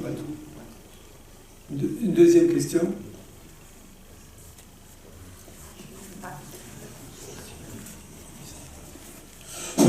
Moi j'ai une question sur le domaine du REPAIRE, on appelle ça le RIPER, sur les repères dans le domaine du cheveu et du dentaire. Qu'est-ce que vous en pensez? C'est dans le domaine de la réparation dentaire à fabrication après la chute du dentiste qui a abandonné la technique théorie et pratique ou pratique-théorie, et le cheveu, pareil, qui est entre les deux avec dynamique, réparation. Ce ne serait pas un peu hors sujet, votre question? Hors sujet pour quelqu'un qui est qualifié et qui est le meilleur sûrement remixeur. Alors, bon, à la seconde question, je n'ai pas de compétences et je ne sais pas. Sur la première, oui. Alors, comme je suis très bavard et que j'avais déjà beaucoup parlé, j'ai été bref, mais quand j'ai parlé de racisme gouvernemental et d'analyse un peu marxiste, c'est division et diversion, bien sûr, c'est les deux volets. Donc, bien entendu que c'est une offensive globale pour revenir sur des acquis sociaux de tout le monde, bien entendu. Donc la dernière réforme des retraites notamment, mais vous avez cité des tas d'autres exemples. Donc accaparer les richesses et reprendre ce qui a été concédé à l'occasion de lutte sociale. Donc ça, c'est la guerre sociale, effectivement. Et donc diviser le camp d'en face et faire diversion, effectivement, en même temps qu'on le divise, et on arrive à le faire comme ça, se fracturer et on voit qu'en partie ça marche, c'est-à-dire qu'on a une partie des Français de classe populaire chez qui ça prend ce discours. Moi je travaille, je suis pas un assisté, je suis pas comme les autres machins, et d'aller regarder celui qui est les méfaits ou le péril que lui cause celui d'en dessous, ou celui d'à côté, ou celui juste au-dessus, et pas de celui qui est bien au-dessus. Et qui est en train effectivement d'être beaucoup plus gravement délinquant, par exemple, à beaucoup d'égards, oui, bien entendu. Et sur ce point, je voudrais ajouter une précision, parce que souvent, quand on fait cette analyse, on dit oui, nos gouvernants, Macron, Darmanin, ils croient à rien, ils sont sans foi ni loi, ils sont pas racistes, mais ils utilisent le racisme. Ils ont un rapport instrumental au racisme. Sous-entendu, il y aurait que les petites gens qui seraient soumis à ces passions. Mais en haut, on est une élite éclairée, mais simplement, on en voit le bénéfice, comme on les sait racistes, de tirer sur cette corde-là, parce que ça arrange nos affaires. Alors, pour plein de raisons,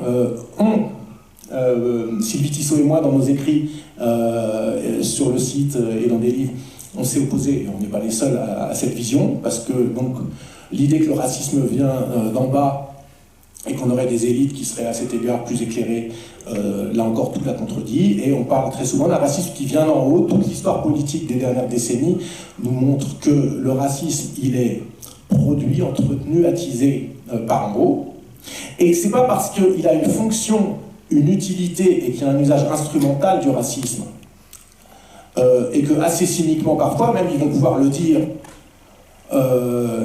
qu'ils savent très bien qu'ils sont en train de mentir, mais qu'ils savent très bien que ça va prendre dans l'opinion, c'est pas pour ça que c'est pas du racisme et qu'ils sont pas racistes. C'est du racisme. Le racisme instrumental est un racisme. Instrumentaliser les gens. Kant disait que l'éthique, la morale, c'était, avec comme un de ses principes fondamentaux, traite l'humanité en autrui comme une fin et non comme un moyen. À partir du moment où on traite une partie de la population, qu'on va appeler immigrés pour faire vite, comme un moyen, et des gens avec qui on a des vies avec lesquelles on accepte de jouer pour ces petits calculs politiciens, et au péril de leur propre... Parce qu'encore une fois, c'est une question de vie et de mort. Le petit jeu de Monopoly qu'il fait avec la question de l'immigration, ça se traduit sur le terrain, que ce soit en Méditerranée, dans les Alpes, ou même chez ceux qui arrivent à s'installer, fût-ce dans une tente qu'on envoie la police déchirer, acte de délinquance, et confisquer les affaires sans les rendre, acte de racket. Et bien, tout ça, donc, accepter de faire jouer à une partie de la population ce rôle-là dans la vie sociale du pays, c'est déjà l'opprimer sur une base qui est raciale, confessionnelle, ethnique, le mot que vous voulez, mais ça s'appelle du racisme. Donc, c'est clair qu'il y a quelque chose de très cynique et délibéré.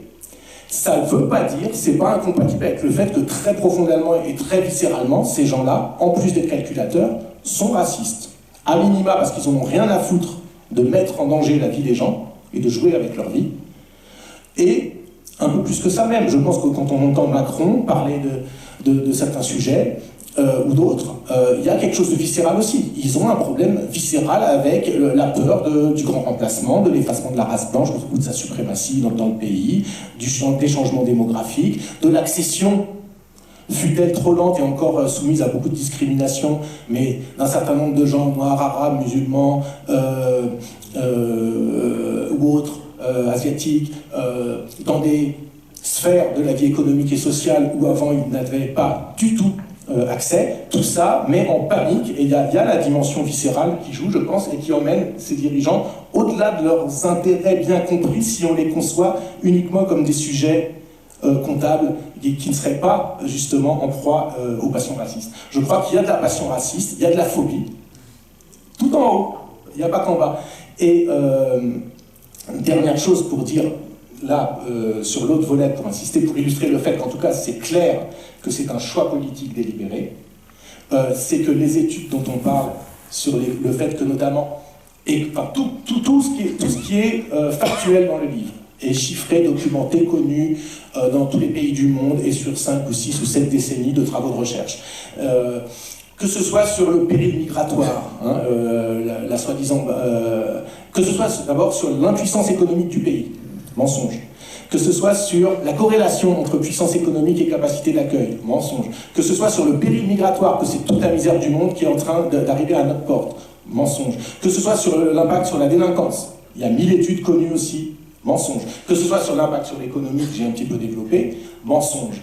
Alors on peut dire, ils ne savent pas. On a des élites ignares. Non, on a des élites qui ont un agenda politique et qui, en parfaite connaissance de cause, décident de mentir. Quand Macron dit on fait déjà plus que la moyenne des autres pays, donc on ne peut pas faire plus, il sait qu'il ment. Pourquoi j'affirme ça? Parce qu'on le cite dans le livre. Le travail de compilation qu'on a fait pour donner quelques éléments marquants d'analyse sur la dimension économique, l'impact sur les comptes sociaux, sur le taux de chômage, sur les salaires, et sur la vie économique en général d'un pays ou d'une région. Ce travail de compilation de l'état des savoirs, Il a été fait aussi par un rapport parlementaire signé par un député LR, les Républicains, et La République En Marche, macroniste. Donc il est arrivé sur le bureau de l'Élysée et du ministre de l'Intérieur. Il dit tout ce qu'on dit dans le livre. Tout ce que je vous ai dit ce soir et qui est dans le livre est dans le rapport. Donc ils savent parfaitement que quand ils disent économiquement c'est une charge trop lourde, ils savent parfaitement qu'ils mentent. Donc reste la question de savoir pourquoi. C'est pourquoi je dis qu'il y a une dimension instrumentale, un calcul politique, et qui effectivement peut se résumer par les deux mots. En tout cas, peut-être pas se résumer, il y a peut-être d'autres éléments, mais ça me paraît frappant, division et diversion. Donc technique de gouvernement. Oui, bonsoir, M. Tevanien. Je vous remercie pour parler des Arméniens qui s'étaient déportés 100 ans après le premier génocide de 1915. À nouveau, une déportation de plus de 100 000 Arméniens, voilà, des grands, des petits. Et du coup, je voulais savoir, est-ce que vous avez les chiffres, quel pourcentage de toute cette population il a pu passer en Europe, par exemple, pour demander le statut voilà, d'exilé. Et aussi, je crains que ça doit être un très petit pourcentage s'ils ont réussi quand même, parce qu'ils ont perdu tous leurs biens, leurs maisons, leur bétail, tout ce qu'ils avaient voilà, gagné pendant leur vie. Et du coup, je ne sais pas comment ils pourraient racheter le billet et voilà, tout ce qui est c'est très cher pour arriver en Europe depuis l'Arménie. Voilà. J'imagine pas comment ils peuvent se permettre, voilà, dans ces conditions, de passer pour demander l'asile en Europe. Et deuxième question, est-ce que, quand j'ai lu la première partie, je suis désolée, est-ce qu'il n'y a pas de fondation, un fonds européen ou quoi que ce soit qui forcément aide pour l'accueil des réfugiés? Voilà. Et ce n'est pas l'État même qui désapproche, je crois, voilà, qui voilà, prend en charge. Merci beaucoup. Alors, oui, alors sur la dernière partie de la question, vous voulez dire pour l'accueil en Arménie? Oui. Ah, et ici. Alors oui, il y a des fonds. Alors, en France, il y a des fonds français et en Arménie, il y a un budget arménien. Et il y a aussi des fonds qui viennent de France et d'autres pays d'Europe pour aider l'Arménie en ce moment face à, effectivement, l'arrivée massive de la totalité d'un pays qui a été vidé par la force de sa population. Alors, des chiffres, j'en ai pas. Je sais que, parce que récemment, j'étais à une journée de réflexion collective au sein de MSF, Médecins Sans Frontières. Je leur ai posé la question et eux-mêmes n'avaient pas de chiffres encore parce que c'est trop récent. Et par ailleurs, bon, MSF, ils se répartissent les pays. Et donc, c'est plus la France qui s'occupe de l'Arménie, c'est la Suisse, c'est MSF Suisse. Donc, ils n'avaient pas d'éléments. Je vais en Suisse bientôt, ou par mail, j'essaierai de leur demander s'il y a des données. Pour le moment, en tout cas, dans la presse, où j'ai rien vu, j'ai pas vu de données. Ce que je sais, évidemment, c'est que ça illustre, en tout cas, le fait, ce que je disais, que c'est rarement les pays les plus riches enfin, il n'y a pas un mouvement, là encore, contrairement à ce que, de manière simpliste, on pourrait imaginer, ce sur quoi joue cette phrase, que les gens des pays les plus pauvres filent vers les pays les plus riches. C'est une dimension d'ailleurs que je n'ai pas développée, mais la sociologie de l'immigration, elle est aussi connue que ce n'est pas du tout la misère. Donc sur Misère du Monde, il y a aussi ça à dire. C'est archi connu de longue date que ce n'est pas les gens des pays les plus pauvres qui migrent le plus. Que dans les pays, les gens qui migrent ne sont pas les plus pauvres de leur pays. Que pour migrer, avoir un projet migratoire. Je l'ai un peu dit quand j'ai dit la misère la plus radicale, vous ne pouvez même pas bouger. Et puis quand vous êtes un petit peu au-dessus, vous pouvez bouger, mais pas des projets migratoires plus ambitieux et plus compliqués. Et que pour des tas de raisons, les ressources exigées font qu'il y a une espèce de sélection darwinienne qui font que c'est vraiment pas de la misère, pour plein de raisons, qui arrivent dans le pays dit d'accueil. Pour les Arméniens, on voit bien, c'est massivement, pour le moment, ils sont pris en charge, et c'est vrai que j'ai pas eu le temps de me documenter sur comment, dans quelles conditions, avec quelles difficultés, parce que l'Arménie est un pays pauvre, qui sort d'une guerre, qui est menacé encore par une guerre. J'en profite pour une autre parenthèse, pour inciter à aller lire, parce que c'est dans la gauche française un sujet qui a été complètement abandonné, et que le dernier nettoyage ethnique qui s'est fait sans aucune solidarité internationale du type... Ce qu'on voit sur la Palestine n'est pas encourageant, parce que même quand il y a une mobilisation, ça n'empêche pas. Hein. Mais en tout cas, il n'y a pas eu l'ombre d'une mobilisation autre que quelques dizaines ou centaines d'Arméniens dans des rassemblements. Et dans les médias, pas grand-chose non plus. Donc on aime bien verser une larme sur l'Arménien malheureux, mais on continue de commercer avec son bourreau. Donc son bourreau d'ailleurs armé en grande partie par Israël.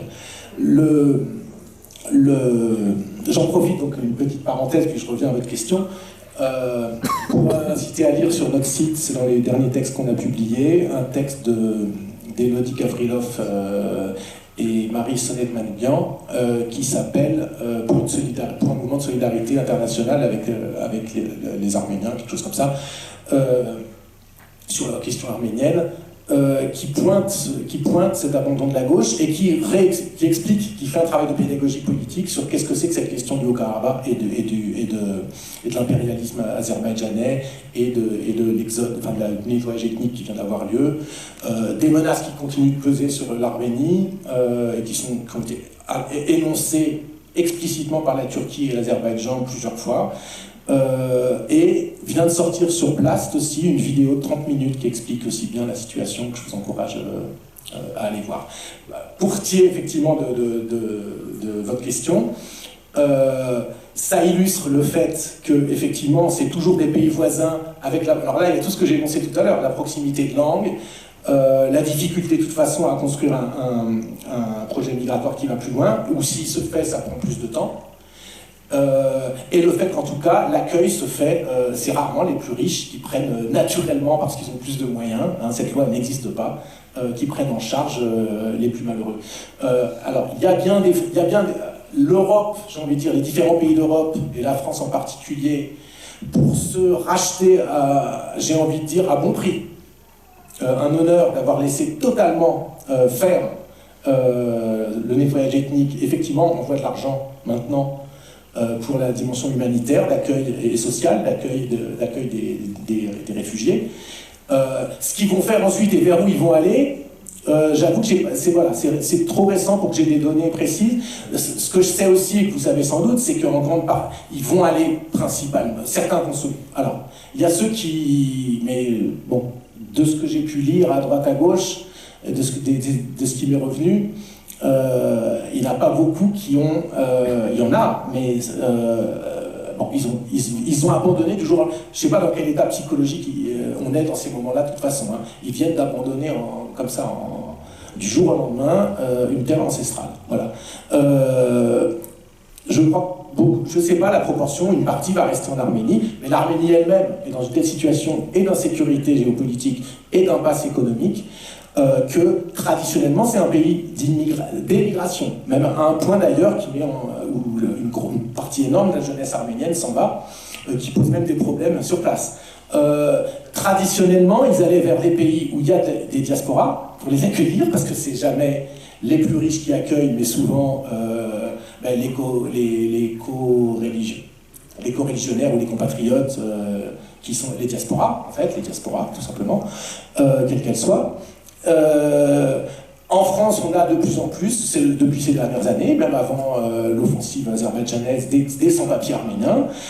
La crise ukrainienne dont j'ai parlé, pour vous dire, le 2 poids 2 mesures, on a même un 3 poids 3 mesures. C'est qu'est-ce qu'on a vu en France? On a vu, fuyant les bombes russes, qui ne font pas de discrimination quand elles tombent sur est-ce que c'est quelqu'un qui a la nationalité ukrainienne ou est-ce que c'est un Congolais émigré qui travaille et qui vit depuis longtemps en Ukraine, ou est-ce que c'est un Arménien, parce que c'était une des zones d'émigration qui a fait sa vie depuis 10 ou 20 ans en Ukraine. Les bons ne font pas de discrimination, mais pour la délivrance du titre de séjour en France, ah non, t'es pas ukrainien. Tu t'arrives d'Ukraine, tu fuis les bombes ukrainiennes, tu vivais depuis 10 ans en Ukraine, mais t'es arménien. Il y a eu des cas de sans-papiers qui ont refusé l'asile, et aussi des gens qui venaient de pays d'Afrique noire, alors qu'ils étaient de fait des Ukrainiens. Ils étaient au sens où ils vivaient là-bas et ils se prenaient des bombes. Donc, voilà pour la question, et ça répond aussi à où est-ce qu'ils vont aller, parce que traditionnellement, une des zones vers lesquelles ils allaient beaucoup, c'était la Russie. Et le problème, c'est que la Russie, en ce moment, l'Arménie, je crois, en ce moment, situation inédite, a un solde migratoire avec la Russie qui s'est inversé. Il y a plus de Russes, et notamment du fait de gens d'origine arménienne qui vivaient en Russie et qui retournent en Arménie. Donc la République d'Arménie, elle a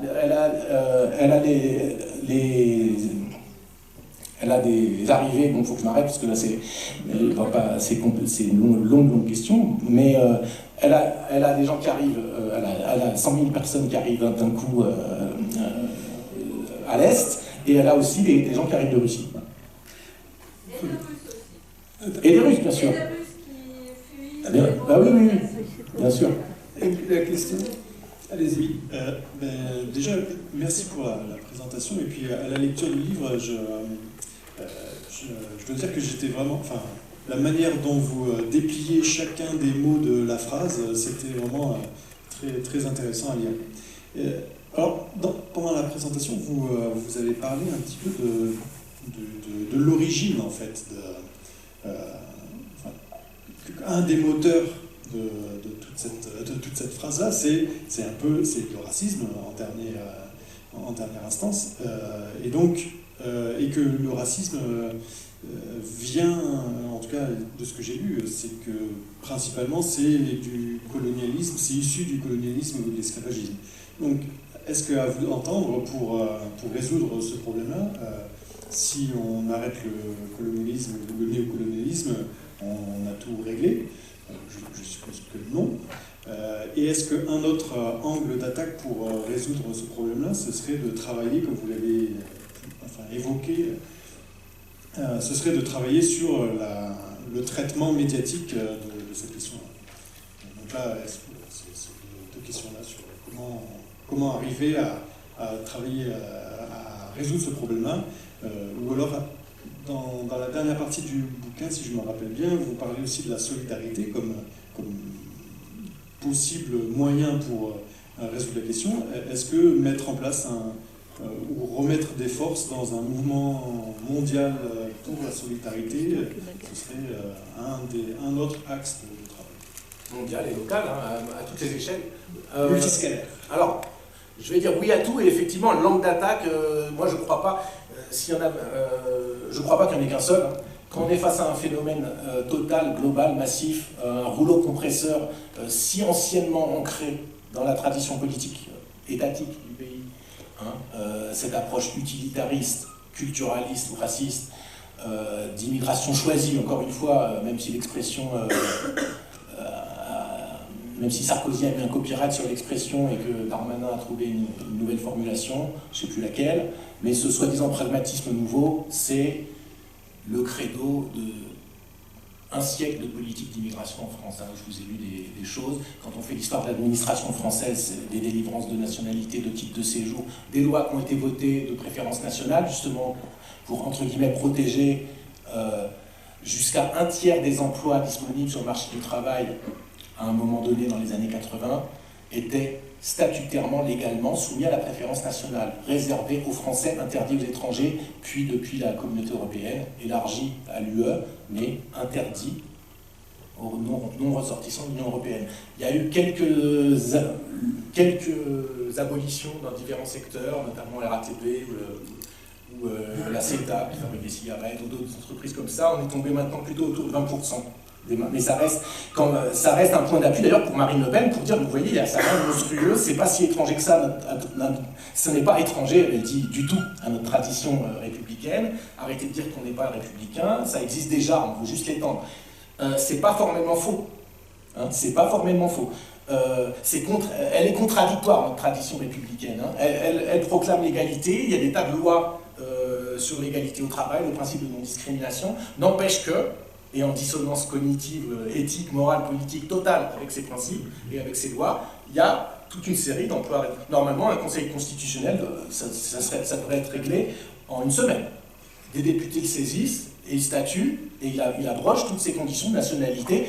On peut dire que pour les douaniers et l'armée, ça se justifie, hein, de ne pas avoir quelqu'un qui est ressortissant d'un pays avec lequel potentiellement on pourra être en guerre un jour, mais pour enseigner les mathématiques, pour être médecin dans un hôpital ou des tas d'autres professions, si vous connaissiez la liste des professions libérales, notaire, diriger une publication en direction de la jeunesse, posséder un débit d'alcool ou de tabac, enfin il y a plein de professions qui sont, suite à des revendications xénophobes, protectionnistes, corporatistes, vous les appelez comme vous voulez, moi je dirais les trois, ont été légalement, notamment dans les années 30, grande période, grande décennie xénophobe, de pousser de la xénophobie et de l'antisémitisme, eh bien, ont été, et n'ont jamais été abrogés. Voilà, n'ont jamais été abrogés. Donc, pour revenir à la question, il n'y a pas un seul angle d'attaque, ça s'ancre dans des traditions esclavagistes, donc de racisme, de négrophobie, qui s'est effectivement construit, consolidé et perpétué sur l'approche, justement, du noir comme un meuble. Hein, le code noir, c'est ça qu'il dit. Il n'a pas le statut d'être humain doté de droits, c'est un meuble. Donc vous êtes propriétaire et donc on va réglementer les modalités d'échange et de traitement. Et si vous étudiez cette histoire du code noir, donc signé à la fin, assumé par Colbert, qui a sa statue encore devant le Parlement français et que Macron refuse toujours fermement et promet que jamais de son vivant on n'enlèvera une quelconque statue, sachant que c'est cette statue-là qui a été la plus visée dans le débat public. Voilà où on en est en France. Donc évidemment qu'il y a cet héritage-là, et évidemment qu'en déboulonnant toutes les traces qui ne sont pas de l'histoire, hein, là il y a tout un débat mensonger aussi sur le fait qu'on voudrait canceller notre histoire. Non, une statue c'est pas un livre d'histoire, une statue ça rend hommage et ça dit que ça fait passer un message. De mettre Colbert, l'auteur du Code Noir, devant l'Assemblée nationale, et condamner et poursuivre en justice celui qui l'asperge de peinture rouge, c'est politiquement dire quelque chose et faire passer un message. Donc évidemment que l'approche ultra-instrumentale jusqu'à des dimensions génocidaires, c'est-à-dire que même si c'est pas le but, la mise à mort du noir, c'est sa surexploitation avec une réserve de toute façon qu'on peut faire venir telle qu'on peut épuiser l'outil de travail puisqu'il est réduit à ça, le faire crever et le remplacer. Alors là, il y a un grand remplacement, hein, donc qui fait que ça prend une dimension en nombre de morts, que ce soit pendant la traversée ou ensuite du fait des conditions de travail et de vie. Donc ça, évidemment que ça, travailler sur les traces de ce passé, les lieux de mémoire, donc, et la mémoire, et l'histoire, et l'enseignement de cette histoire, et les formes actuelles de néocolonialisme, évidemment, et pareil avec l'histoire coloniale. À ça, il faudrait ajouter évidemment les autres généalogies des autres racismes, hein, l'histoire spécifique qui a ancré l'antisémitisme en France, l'histoire spécifique qui a ancré le racisme anti-Rome.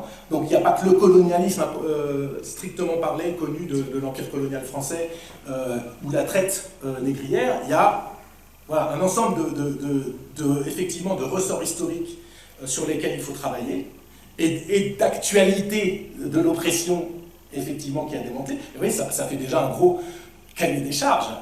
Plus effectivement, qu'est-ce que je voulais dire, bon, je m'y perds, c'est pas grave, ça me reviendra peut-être si j'y pense après. Mais en tout cas, sur les médias,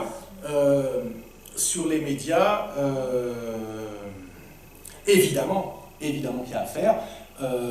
Évidemment que... Alors, j'ai pas parlé de Bolloré, et donc, fait nouveau depuis un peu plus d'une décennie.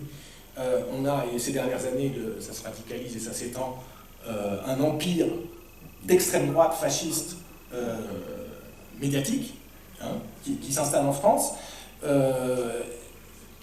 Mais globalement, l'ensemble des grands médias, donc nous, notre premier ouvrage qui s'appelait Mot à mot, dictionnaire de la localisation de l'esprit, c'était déjà, la cible c'était les politiques, les grands médias, le monde intellectuel, les intellectuels les plus médiatisés.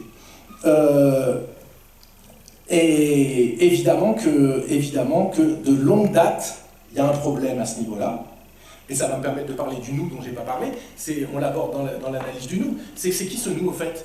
Nous, déjà, c'est un nous qui... c'est moi qui parle et vous qui m'écoutez, réunis dans une communauté. C'est très pratique, ça permet à celui qui parle, le gouvernant en général, ou celui qui en tout cas se solidarise avec lui, l'électeur qui va appuyer cette politique xénophobe, de faire nombre, de faire masse, d'intimider, et de créer du consensus, de créer de la connivence, et de ne pas assumer ses responsabilités, de ne pas dire je.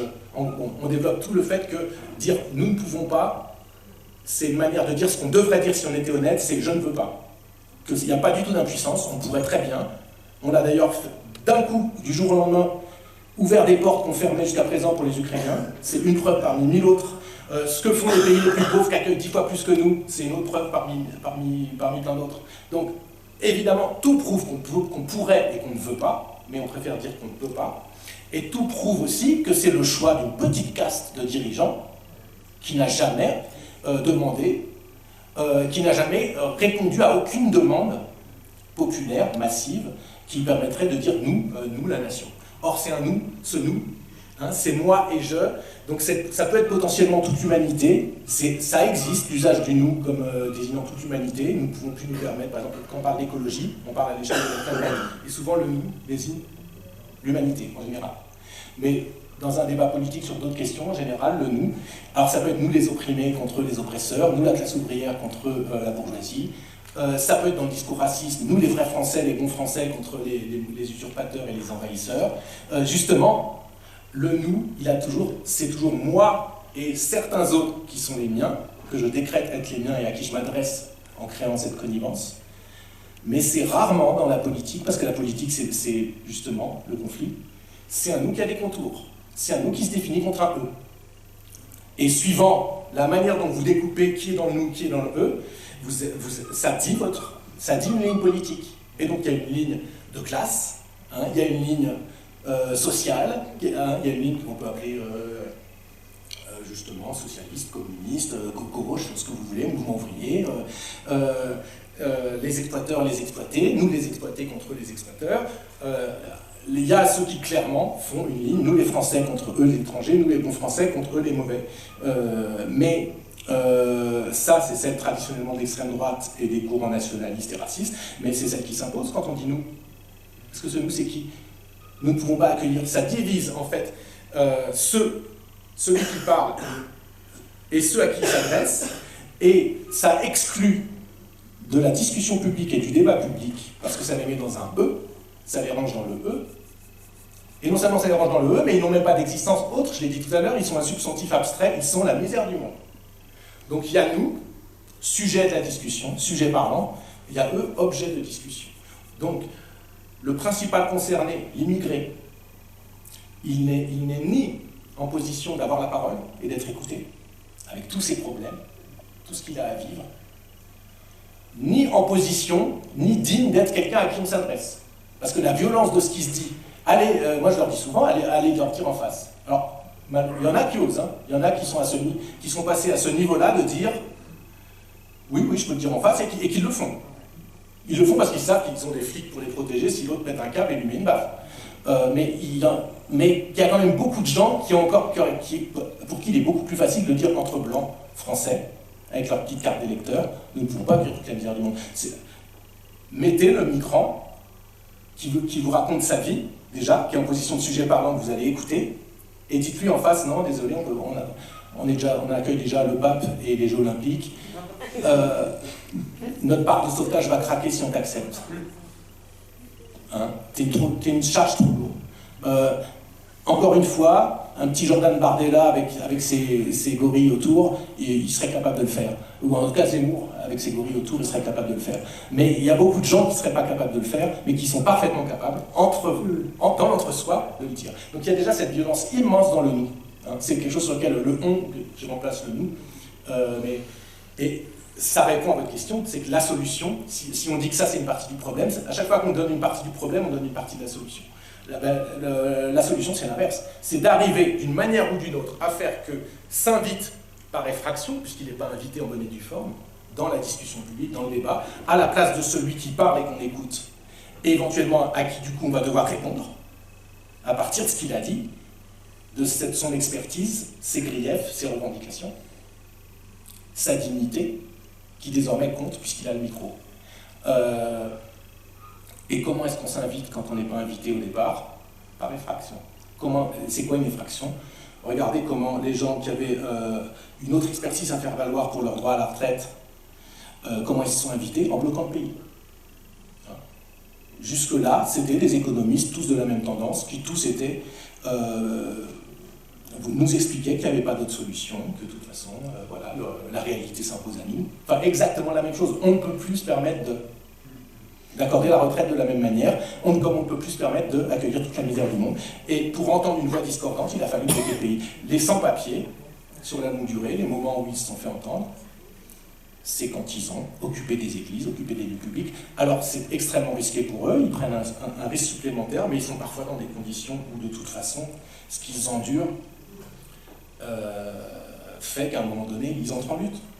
Et ils acceptent de prendre des risques. Donc, là, malheureusement, il n'y a pas d'autre solution que cette solution risquée, qui est la lutte.